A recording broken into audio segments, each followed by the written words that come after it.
What's up, good people? Welcome into March Madness Moco. Okay, listen, it is March Madness, and because it's March Madness, we're going to be hitting on a little bit of NIL, name, image, and likeness. We've seen some of these athletes go viral. Jack Golke has gone insane. They went Golke crazy. And so we're going to have Stephen Farag, co-founder and CEO of Campus Inc., and Adam Cook, who is the vice president. He's going to come on and talk a little NIL and Campus Inc. and our collab. And then we have David Kelly, who holds 2 C-suite positions with the Golden State Warriors. We're going to get into all of that because it's March Madness. And I think there's a direct pipeline from athletes to the C-suite. So we're going to talk about it. Let's go!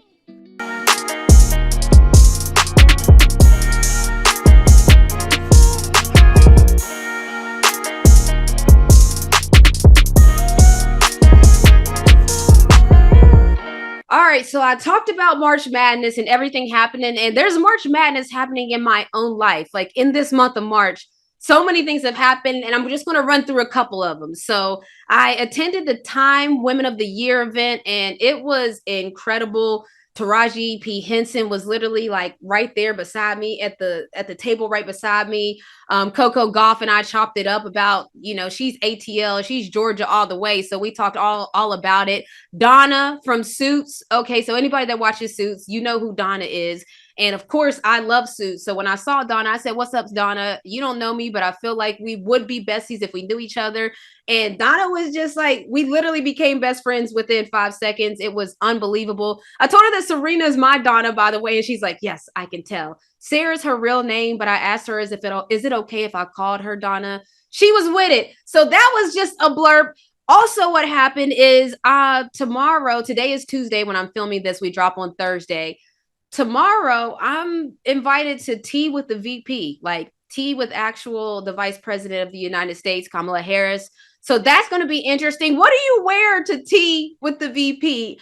I didn't really know, so I kind of went with legally Barbie in a sense of I'm wearing a hot pink blazer, and I felt like the color is ready for anything a little funky. And then if it's supposed to be dressy and sophisticated, it's a blazer. So hopefully it's a win-win, but that's going to happen. I'll let you know how that goes. Recently, we just announced that I'm becoming an investor in a store. We're going to get to that shortly. So I'm not even going to talk too much about that right now because it's coming up next, but you probably already seen the announcement online with Campus Inc., Mark Cuban, the whole shebang. Life is really crazy. And this is just a side note because I love Delta and I fly Delta all the time. And of course, I'm here in Atlanta, so that's our hub. But I did the Delta Business Flight School, and that class of students was dope, man. I love being able to speak to them at the beginning of the class and at their graduation. It was pretty much my first time as like a commencement speaker. I think it went pretty well. I don't know. I had a blast, but I love what they're doing, trying to pipeline HBCU students straight to sports organizations and giving them real life access opportunities. So I'm all the way with that. And speaking of HBCUs, I went to shouts to listen. I got the merch right here. Shouts to Edward Waters. Okay. I pulled up to Edward Waters. The hospitality was incredible. They are the oldest HBCU in Florida.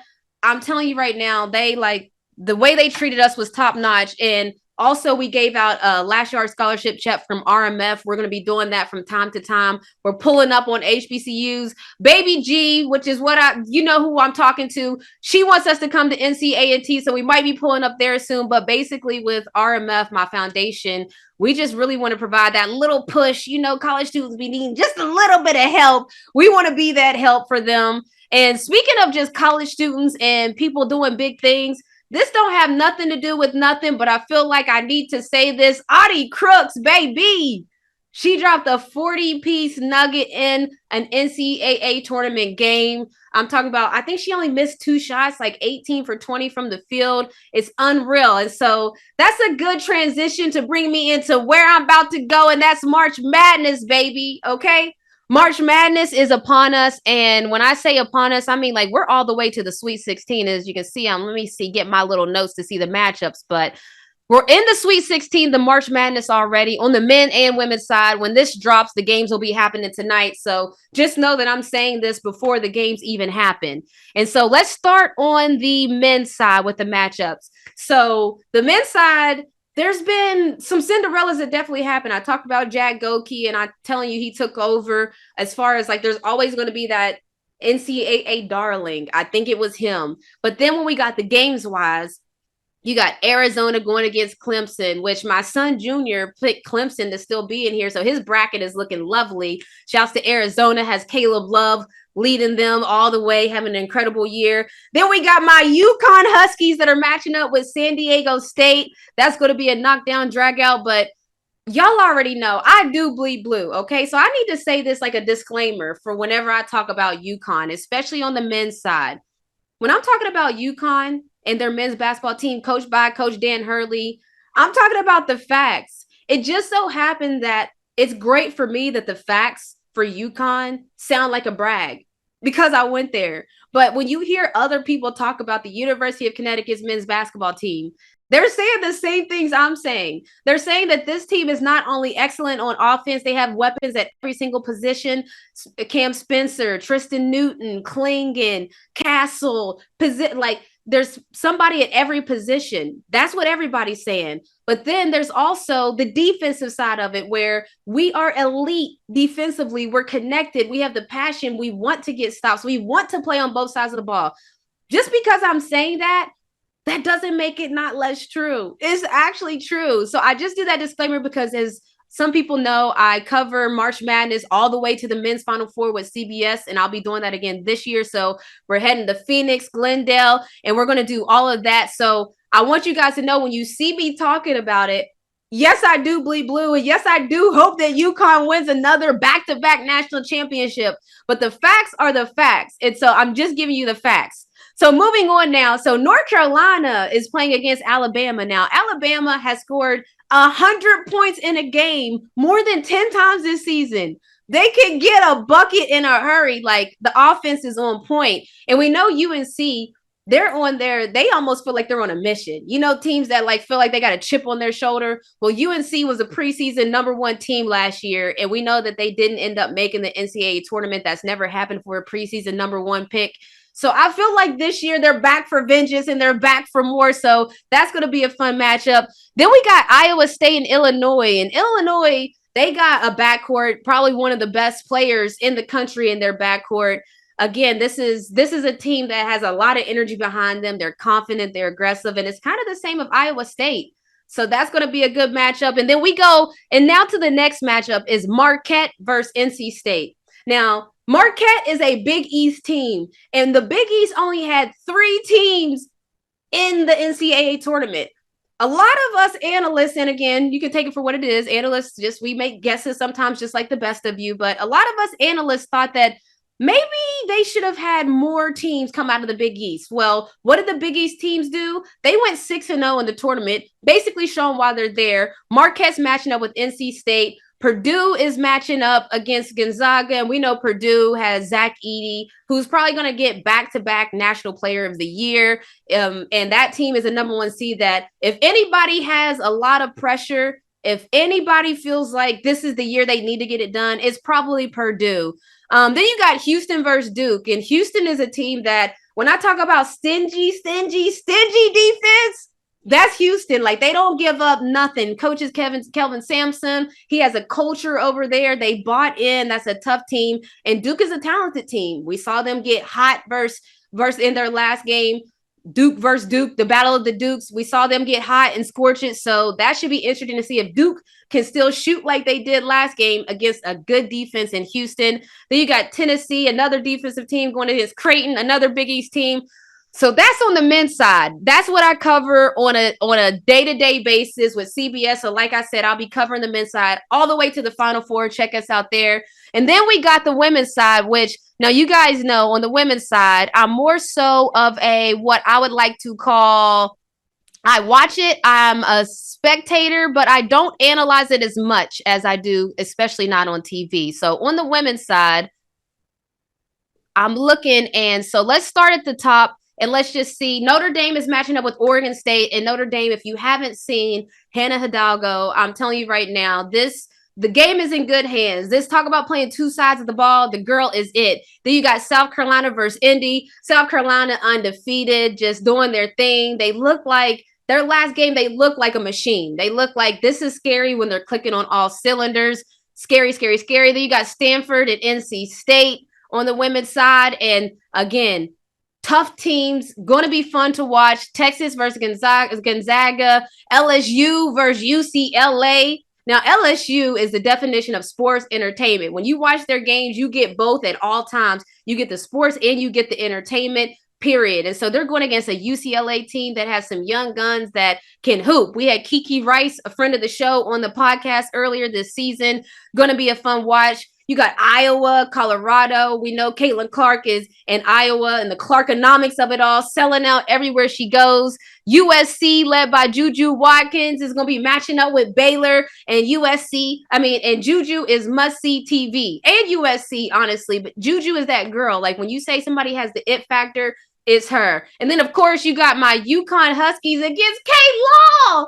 My former teammate, Kara Lawson, is the coach of Duke. And so the UConn Huskies are going up against Duke. It's going to be fun, man. I'm telling you right now, we're in the thick of March Madness. Y'all know I bleed blue, so I got both on both sides of it. I'm rolling with my Huskies. I really do feel like there's a chance that for sure at least one of us can win. And don't let both of us win, baby, okay? Just don't let both of us win because I'm going to be a nightmare. Right here, I'm going to come back. I'm going to be on my Stephen A. Y'all know how he walks up when he's laughing. He's doing all his stuff. I'm going to be on my Stephen A. if we get a twofer and have both of the teams get a championship, a double championship. But listen, stay tuned, man. The March Madness is upon us. It's happening tonight, and it's going to continue all throughout April, and I'm going to be tapped in. All right, let's get it. So having said all of that, coming up next, we have two C-suite executives, because I told you, I really do believe that there's a pipeline from athlete to C-suite. So we have two C-suite executives from Campus Inc. coming up right after the break. Okay, so what's up, everybody? Listen, I got two guys with me, but before I even bring them in, I just want to let everybody know I've recently shared some big news right now because everybody's picking their brackets. Everybody's picking their top seeds. It's March Madness. We know all of that. So I decided to pick who I think is my top seed. And I know everybody's probably like, duh, it's UConn. No, baby, it's Campus Inc. That's who I decided to go with. And I announced that I'm becoming an investor in the company for all the reasons. But one of the main reasons is just how they treat the athletes, view the athletes. And Campus Inc. is an apparel company store built for students and athletes where students earn money, where they brand alongside their school's name, image, and likeness. So having said all of that, I'm about to bring in the people that make it happen for this company. And I'm excited to have the co-founder and CEO of Campus Inc., Stephen Farag, on here. And then the vice president, Adam Cook, is here as well. We're going to talk all things NIL, Campus Inc., March Madness. Welcome to Montgomery Co. Squad. What's up, Renee? That's a lot to cover. I don't know if we'll get to all that. You're hyping us up here. That was an intro. Go. Well, let's try. Wow. Let's try, because so we already were talking about it, but it's that March Madness time. And I didn't even think about it, but you guys said, like, basically, y'all know how to pick them. How many of the March Madness, we're in the Sweet 16 now on the men's side. The women's side is still in progress, but how many of the teams are still in your bracket, still cooking right now with Campus Inc.? Well, we'll go back 2 years ago. We had one, right, Adam? Wow. We had one, which is, the odds aren't great there when you have one. And Renee, it was the Fighting Illini, and they're gonna make it up this year. Year two, we had Adam. It's 16, 18. On the men's and women's side. This year, we had 52 teams supported on the men's and women's side. And I'm pleased to announce in the Sweet 16, we have, Adam? We have 20 teams across both men's and women's. And I mean, if you're watching this on video, we've got our men's bracket up here. We have our women's bracket up here. We keep our school logos up on the bracket. There are a lot of logos still up on that wall right now, which is what we love to see. So odds are looking good. Like you said, Renee, we know how to pick them. So y'all picked them right. Basically, y'all's bracket is popping off right now, is what you're saying. The top teams are the teams on NIL Store, Campus Inc. All the stores have their own. And let's just rewind a little bit, because the concept, and Stephen, I'm gonna ask you this because the concept of Campus Inc. is really fascinating in new school. When I was a student athlete in college, it was pretty much like only a dream to be able to make money off of your name, image, and likeness. But you guys were kind of ahead of the curve or pounced right at the right moments at the right time. So just like kind of just talk about bringing this whole vision to life. Yeah. So I sold merch in college. That's how I made money for, my fun. But when I joined Campus Sportswear at the time, which was now called Campus Inc., it was a family-run business, literally started in the 40s. And my whole thing was, why don't we teach college students how to design and sell apparel? So, NIL coming around a couple of years ago, Campus Inc. has just been rooted in education. We work with students. Today, some of our students happen to be athletes. And so, with the company growing in the student realm, when NIL passed, it was such an easy light switch for us to turn on because we're like, wait, we've been doing this already in the Greek system, clubs, and all that stuff. Why don't we just extend this to athletes? And so our platform, we make it for universities so they can put all of their athletes on the platform, all sports, all athletes. And then they can start selling their merch right away. And we're essentially like their back office for them. So that's crazy. Yeah, it's been It's incredible. crazy because basically like you were already set up to do that. But then when the NIL space just took off, you were like easy, smooth transition. Adam, I'm curious because, okay, so you guys have partnered. Is it with 57 schools now? Is that the So we have 57 live. We're about to cross over our 100 schools licensed mark. So yeah, sometimes they come through the door a little bit faster than we can get them out. But yeah, we've got 57 schools live and service over 10,000 athletes. crazy? So service over 10,000 athletes, and each school has their own NIL school, which serves as like their digital marketplace. And we've seen March Madness now explode. And there's players that are on the site that I know are viral right now. Let's take a Jack Goldkey from Oakland. I saw within 24 hours, the Goldkey merch was up. It was Thrive. It was rolling. So how did that, like, I know you guys turn moments into to merch basically. And so how did that like financially hit? Yeah, so we recognize that Jack, who is our March Madness darling for a couple days, he's got such a small moment of time. Like, this is his shot that he's going to be telling his kids about for the rest of his life. He even said it. He goes, I'm not going pro. I'm not going to go pro. And so you literally have like 48 hours to make this young man's world. And that's exactly what we did. Adam and his team are incredible. They come from higher ed. They've lived in sports. They're all ex-coaches and they're all like from the marketing side of sports information directors. So they like live and breathe this. They literally watch every game. Our artist, Chili is his nickname, had his computer at the bar. They literally took it out, started designing. And the next day, we hadn't even pitched Jack yet. He came to work and saying, I've got his suite set up. And at the same time, our director of marketing was already reaching out to Jack. Chili charted every single one of his threes. He rewatched the game because he couldn't find the shot chart. And then he put it on a shirt the next day for him to go viral. And so, he sold, several hundred pieces and probably not going to sell much more after this, but like we're there to capitalize for him. So that's crazy. My man's had his laptop at the bar and was sketching up some Jack Goldkey merch. That is, I mean, because when you think about it, it is a small window because if Oakland keeps marching, of course the window grows and it can be a larger effect if they keep marching. But if they don't, you do have to just capitalize on that instant moment that you have right there. Yeah. And you don't know when that window's going to close either, right? And so that's the thing that's important for us is saying, you're going to do your best, but anything can happen, right? Kentucky didn't know when their window was going to close. Oakland doesn't know when theirs is going to close, so we have no time to waste, and that's what's really special about the team. Jesse Dougherty from the Washington Post actually wrote a great story about it, like how we turn things around so quickly. I was getting text messages from people like, "Hey, how'd you get that done? Like, what are you guys using?" I'm like, "We're just using good people, man. There's no hack. There's no like special solution. We watch the games, we put in the effort, we reach out to the athletes, try to provide value, and help them capitalize on their moment." Man, speaking of good people, JJ Watt basically said Jack Golke's a legend in the city. They're from the same city, so he'll never have to worry again. But you got good people around you guys because Mark Cuban is an investor in Campus Inc. And we know he's a big sports guy all through and through. We've seen him on Shark Tank. We've seen him with the Mavs. But how did you guys get connected? And how does the NIL piece come into play? Well, we also have you in the mix now too. So we got the NBA covered. We got the WNBA covered. You know, Adam, when we started this and we started testing it out, Adam was a professor at Northwestern in sports. I didn't know much about NIL, but I knew about a ton about selling merchandise and working with students. And so Adam was one of my closest friends. He was in my wedding. And so I would call him on the phone and we would have talks like, hey, how does this work? What are the laws? What are the rules? And he would just teach me and spend time over and over, probably 6 months, Adam, of it.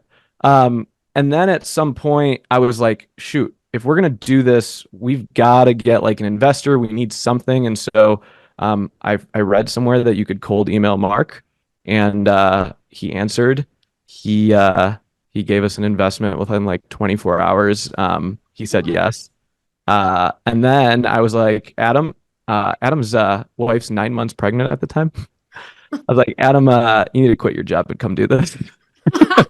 I mean, she's the real MVP of the story because I mean, she was all in, and she said, "Look, if Steven's in, obviously we've known Steven and just his incredible expertise and genius in the merchandising and marketing space. Like, if she's in and Mark's in, you better get this done, man." But Steven, you left out the best part of the story. We were telling this to Forbes the other day. Our first email, Steven writes, "Best cold email of all time," because he forgot the ask.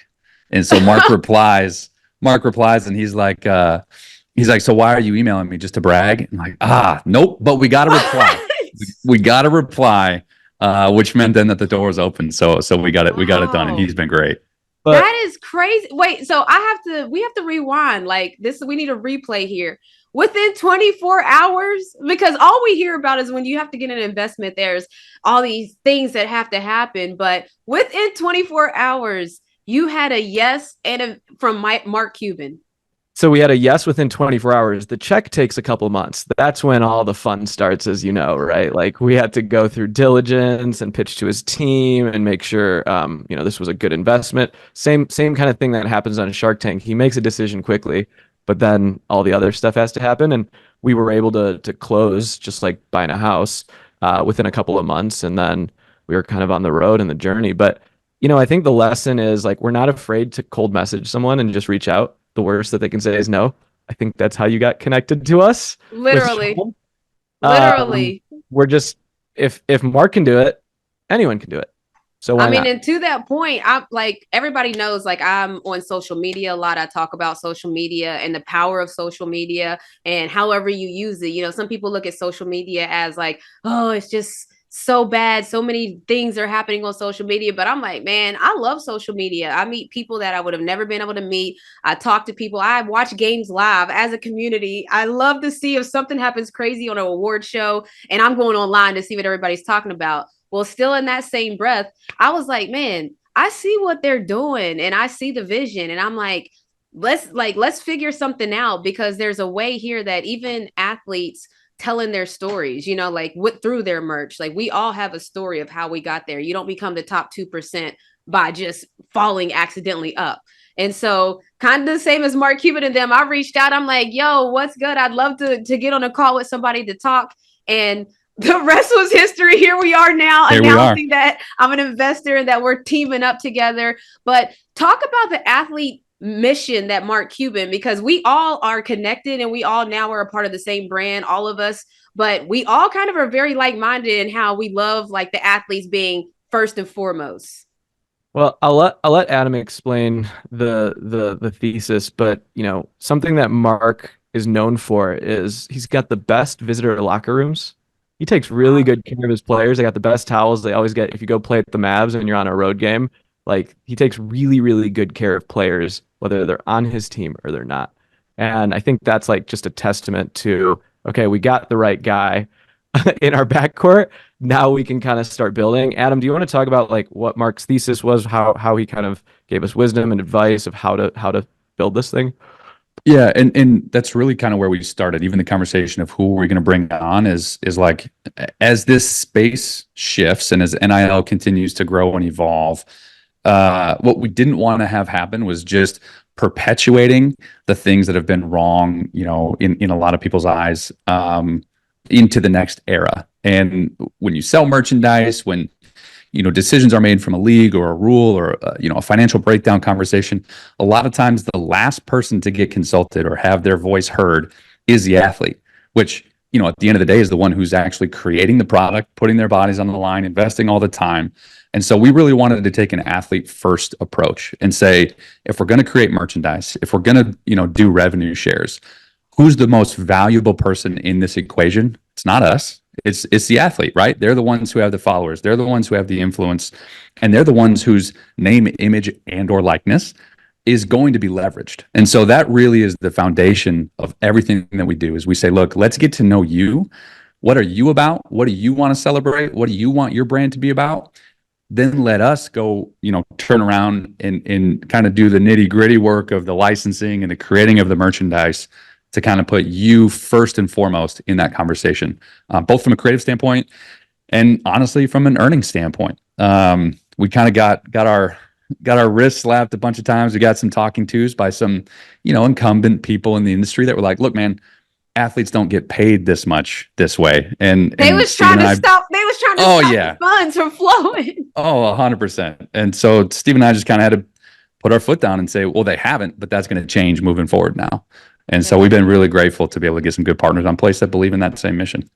No, it's crazy because what you're saying is happening across the board in the sense of athlete empowerment is starting to happen more and more as athletes understand that they are the brand, they are the show, they are what people are coming to see. And you see athletes now building their whole brands. I mean, Kevin Durant has built a brand in the venture capital space, and he has his own media company. He has his own shows. LeBron is the same. And so we see the power of athletes and the power of NIL. So I'm curious, with this conversation happening everywhere and with companies everywhere trying to be involved in NIL, how do you keep Campus Inc. at the forefront? Because everybody wants their hands in the NIL space, the merch space. How do you stay? Because right now, Campus Inc. is at the forefront. First one in the door, executing at the highest level. Honestly, the best product for the athletes, the best deals. How do you stay at that forefront with everybody trying to get in? Yeah. Well, what we do is really difficult. And I've had some of those industry leaders say, like, how are you going to try to, in professional sports, you have 1,000 athletes in a league. In college sports, you have several 100,000 athletes in a league or in college sports, right? And so a lot of it is we're building a ton of technology to help elevate the industry.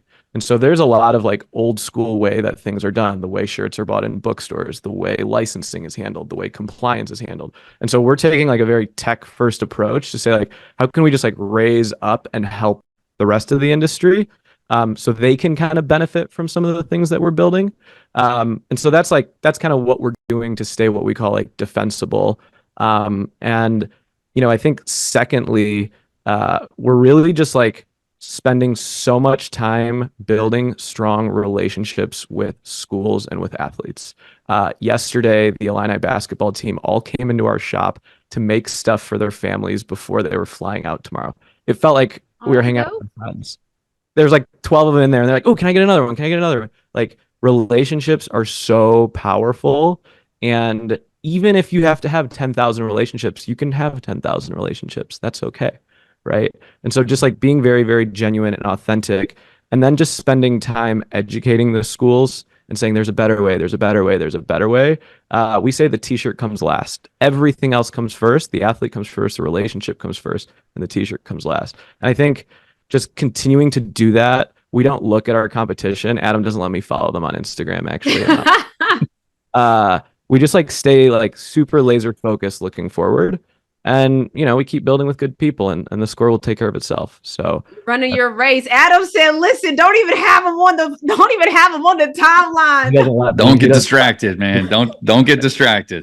I love it. All right. So last question real quick. We're in the Sweet 16 almost for both sides of it. Got to get some picks, guys. I mean, I got to see No, who are y'all rolling with on the men's side, and who y'all rolling with on the women's side? Go ahead, Steven. The Fighting Illini, Okay. because Shocker. they are my guys, and I think they have it. They can do it.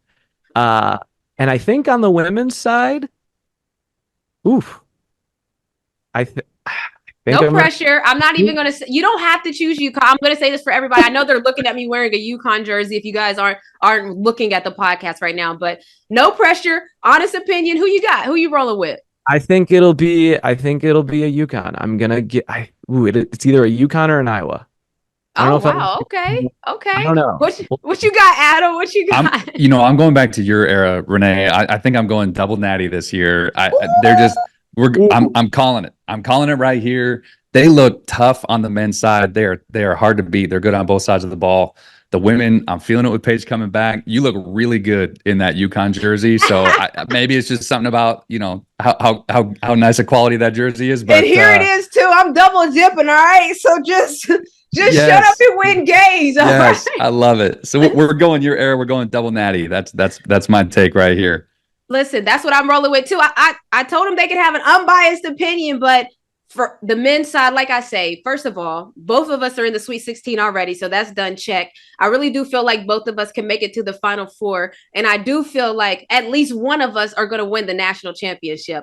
That's a 50-50 odds if you're a UConn fan. So if you are a UConn fan, by the way, I just dropped some merch, baby. I dropped some merch for the old school fans and the new school fans. So the old school fans, we got the old school Husky logo. So if y'all know my era, then that logo is on my merch. So we have the bleed blue merch, Moments Equal Momentum. I got the championships listed. But then also, I like the new vibes where we're stores south, stores north, stores east, stores west. Coach Hurley even mentioned it in an interview at one point where we're kind of all over right now. Huskies is traveling, all right? They tried to say, one of my coworkers, Chris Walker, tried to say that Huskies don't survive in Phoenix. It's too hot. So that's why we're not going to win. And I'm like, what are you talking about? We're all over. So if you guys are gearing up for the Final Fours, for the Sweet 16s, Elite Eights, drop by the store, man. We got some fire merch coming through. I appreciate you guys joining me here on Montgomery and Company. Renee, thanks for having us. This is awesome. Continuing with the C-suite theme, we have another C-suite executive who actually holds 2 C-suite positions. It's crazy out here. David Kelly of the Golden State Warriors is coming up next. All right, perfect. So we're going to continue along with the C-suite executives because I'm telling you guys, there's a real through line of athletes to C-suites and just athletes and business and all things sports business. So we have David Kelly coming on, and David Kelly, it's my guy. First of all, this is like not the first time that me and David Kelly have interacted. So David Kelly has worked with the Warriors for 11 seasons, and the Warriors are doing some innovative things that we're going to get all into. But David, you were there during those magical years of the Golden State Warriors. They're Welcome still to the magical. show, by the way. But tell me about that. This year is magical too. All the years have been magical. No, I started with the Warriors in 2012.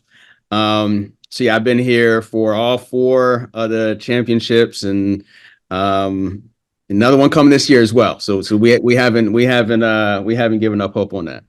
I love it. So David, you hold 2 C-suite positions, which that's a lot. Now I know, like being in the front office, that's not just saying that. I know that's a lot. You're the chief legal officer at the Golden State Warriors, and then you're the chief business officer for the Golden State Entertainment, which is another sector. And I talk a lot about that athlete to C-suite. So you were a former athlete. I first want to just start out with, you're a former athlete now juggling a lot of different things.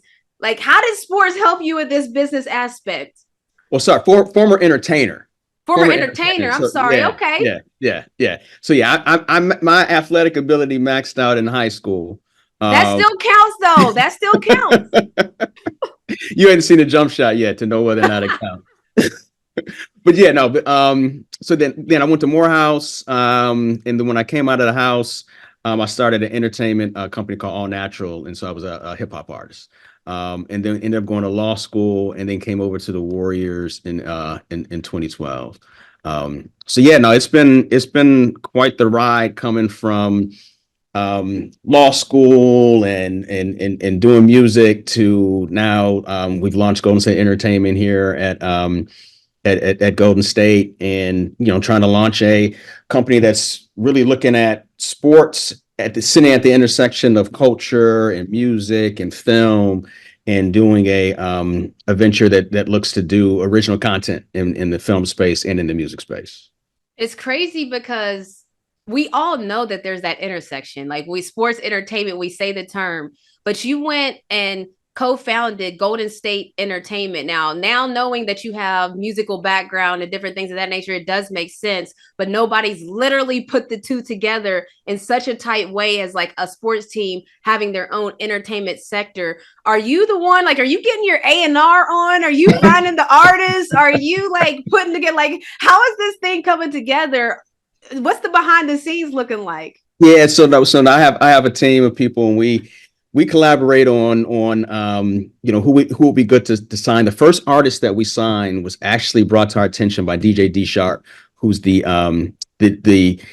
DJ for Warriors games, but he's really plugged into the community here in the Bay Area. He's a producer, he's a DJ. He actually just put out a record not too long ago, and so he brought a few people to my attention. It's like, hey, if you're launching Golden State Entertainment, you need to pay attention. Amazing was the artist that he pointed out to us. And then we have some other people on staff who brought like Simba. We didn't sign Simba, but we did a song with Simba as well. And so just various different people who have connections in the industry who are bringing people to our attention that really fit in with what we're trying to do at Golden State. Yeah. I love that. And it's crazy because my son Junior, by the way, loves Simba. So I like, this is whenever you just said his name, I'm like, oh my goodness, he's going to hear this and go crazy. But to that point, you just said we didn't sign Simba, but we did a song with him. What's the business like of it? Like, you're actually signing artists to Golden State? Because I think I talked to, who was it, Mason? And I'm like, did you ever think that your hoop dreams would turn into you being signed to a pro sports team? Like, what's the business behind that? Are the artists under your label? You're signing artists? Talk to me about it. Yeah, so we've signed a few artists to the label, and so we sometimes try not to refer to it as a label, but basically we are serving the same function that a label would sign. We have distribution through Empire, which is a major distributor based here in the Bay Area, and so like Mason is signed to Golden State Entertainment. Tiny Defs, which is the moniker of a writer named Claire DeLune. She writes for The Guardian about basketball, but she also has this other persona as a singer. She's signed to Golden State Entertainment, and then Rhymefest as well. And I know you had Rhymefest on. So Rhymefest, his album came out in the middle of Black History Month last month, and so he signed it to GSE as well. So those are the three artists who are signed, and then we still will do, like with Simba. We did a collab between Mason and Simba. When we dropped a song called Season, it had Fireman and Stunner Man O2 on it, Simba and Mason. And then as part of that, Simba came out and performed at halftime of the Warriors Celtics game. And it's actually the year after we played the Celtics in the final. So it was like, big first rematch between the two teams, and he came out and performed. And then he's cool with Draymond, so we got some content with him and Draymond and Moses Moody, hanging out together and stuff like that. So that's what we're trying to do, is like, where artists are already part of the culture. And we're already playing music. Some of Simba's music is already being played in the arena. Why not do a song with him for something that we would play, and then get some good content with him and some of the players? Yeah, this is so dope. And by the way, Mason is coming out next week Mason will be on next week's episode of Montgomery Co. We love it here, what you're doing. But it's crazy because we look at athletes, right? And you see athletes like Dame Dollar, who is also a rapper. You see Flage, who honestly, she's such a good hooper. She's like a top-notch A1 hooper, but her music skills is A1 too. Like, they're the best of both worlds. Yeah. And so when you see that, do you is there any connection that you're trying to make on your team? Does your team, because I know one of your players was in the studio with Mason, I think it was. Yeah. Do y'all have any players that are now hopping in the studio, or y'all reaching out to those players? Like, what's the athlete connection to this all? Yeah, so Kavan is like deep into music. He did an internship at a label a couple of years ago. I think he's either starting or has already started his own record label. Like, he's serious about it. And so, it was just when he found out about going to entertainment, we found out about his love of music. Like, it's just an authentic, like, hoopers want to be rappers, rappers want to be hoopers is what we always say. But sometimes it's true. And sometimes, as you mentioned, like with Dame and Flau'jae, they're actually great at both. Right. And so there's nothing to say you can't be excellent in multiple things. And so, so we just let Kavan know about Mason. We got the two of them together. He came out to the studio where Mason and Rex Life Raj were in the studio recording for Mason's upcoming EP. And he just hung out with them all, just all day. And so it's just a natural sort of, relationship that already exists, but just from quite frankly, on the corporate side, we haven't recognized just the cultural bond that exists between, musicians and ballers. Because it's definitely there. And so you're the chief legal officer, and we see that media has pretty much exploded in a sense of you're getting stories from everywhere. You're getting stories from media, but you're also getting stories on social media, and you're also getting stories from the player's perspective. And you being the legal officer, I'm curious what your responsibility scope is. Like, we've seen where, a madman sued Pat McAfee, and then we've seen other situations happen where athletes may get in trouble. Are you who they call? Like, are you the call that athletes are making when they're in trouble? So athletes typically, I know you never got in any trouble, so you never have to make that call. But after, they're calling the agent, right? They're calling the agent, and then we have a relationship with the agent. And so the agents will let us know, hey, X accusation or whatever is going on, and so we'll have the conversation with the agent. But really, it's the agent athlete relationship is the primary relationship, and then we come in and assist where we can assist.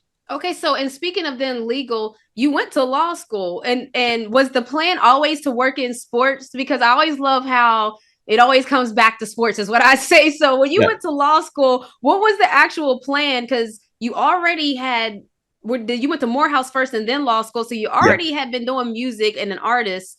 And so then you went to law school. Like, talk about this pathway now to where you are Too Sweet executive.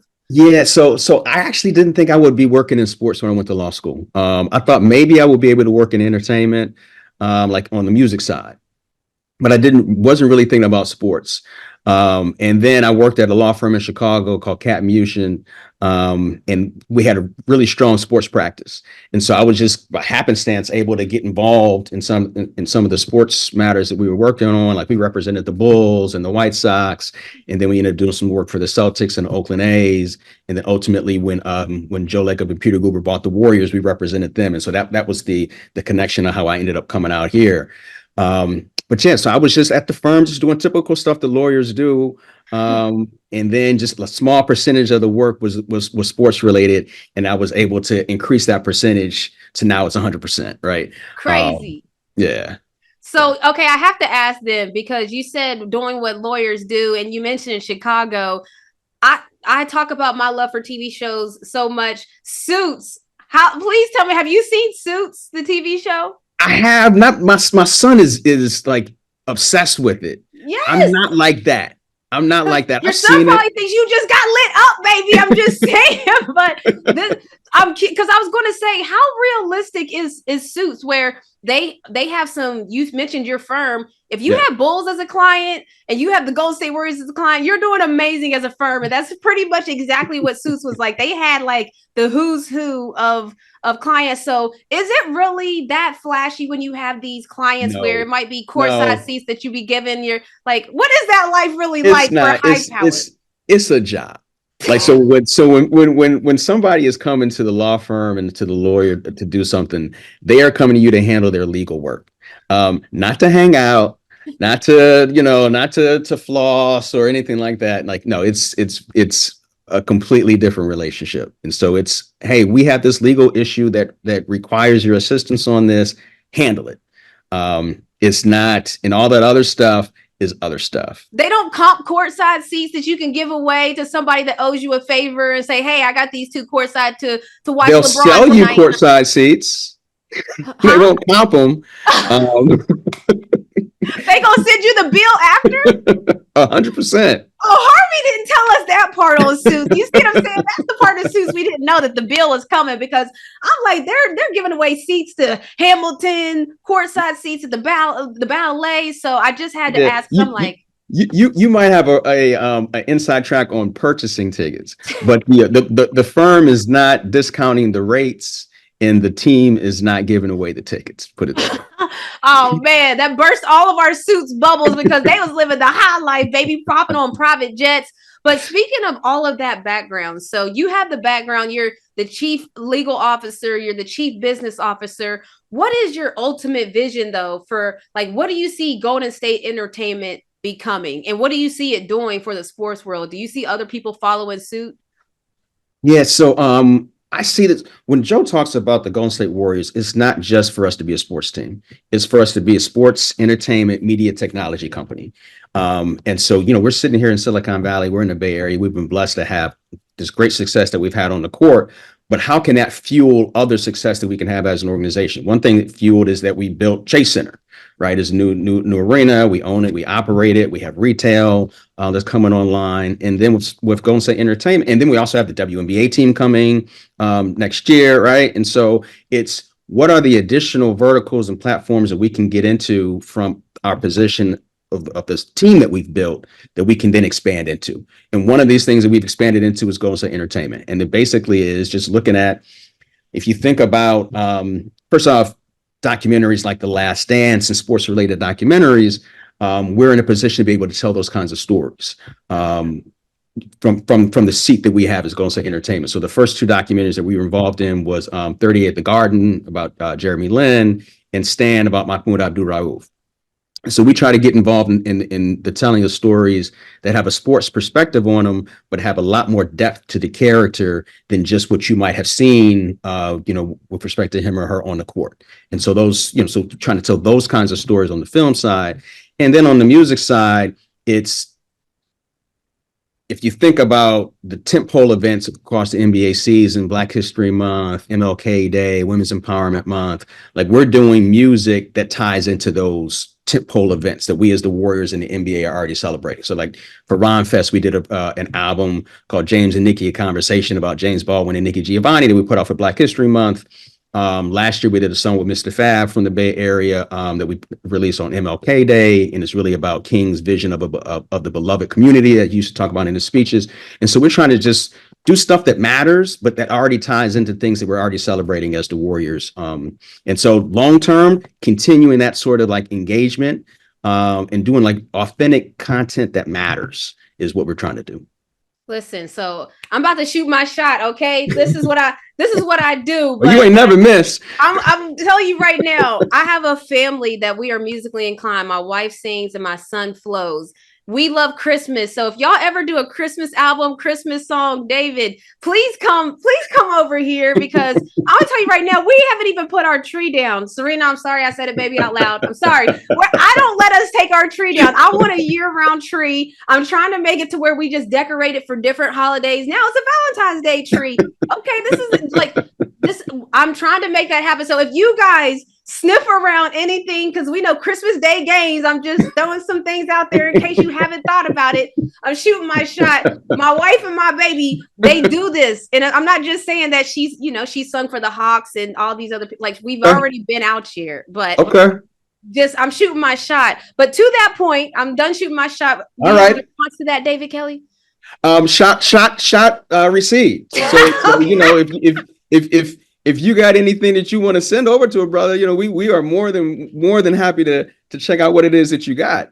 Say less. All right. So the last thing I'm going to do, because I know that we talked about this March Madness right now. You and your dad used to pull up the Final Fours. I'm taking my son to this year's Final Four. He's probably going to find out right now when he hears this, because I haven't told him yet.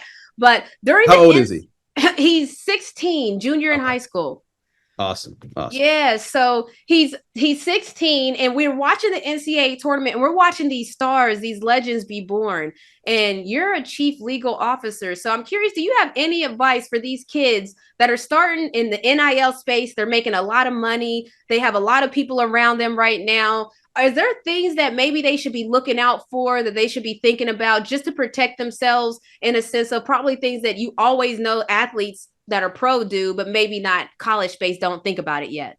Man, I would say it's a great question. I would say protect your image. Like so much of your value, whether it's NIL or whether it's when you're coming into the pros and being a marketable person, or after your career where you're doing podcasts or what have you, is maintaining an image that's authentic and real, but that is not sullied, right? And so just be careful with who you're around. Carry yourself as a professional in all environments. Your authentic self, but your best authentic self is advice I always try to give. Like just young people, you never know who's watching. So just carry yourself in that right way. And you mentioned they're surrounded by a lot of people. Surround yourself with the best and brightest people as well. So yeah, that would be like, I have a son who's a senior in high school, and that's the advice I give him. So I love that. All right, listen, David, I appreciate you pulling up. I talk a lot about this athlete to C-suite because there's things that I think just prepare you in athletics of working together and all these other confidence, figuring things out. And I see people just transfer it smoothly to business. I mean, look at you. You were an entertainer turned C-suite, as you call it. So I love to see it. We're going to be following Golden State Entertainment. Like I mentioned before, Mason, the interview with Mason comes out next week. You guys tap in next week. David Kelly, I appreciate you coming on and joining us for MoCo. Appreciate you, Renee. Take care. I talk about C-Suite 21, which is coming out fall 2024, but it really is a brand and it's a lifestyle, because athletes, a lot of times the things that were done to train, to figure out how to win, to compete at the highest level, to become the top 2%, it's the exact same things that you need in business, whether you're starting your own business, an entrepreneur, if you're doing TV, whatever it is that you're trying to build. All of these things that we learned in sports as athletes, we understand how to do it inherently because we've done it on the biggest stages. Like right now in March Madness, imagine thousands and thousands of people watching you either fail or excel. That's what athletes deal with on a regular basis. So we're going to continue to talk about it because on MoCo, it's a generational March Madness thing, baby. See y'all next week.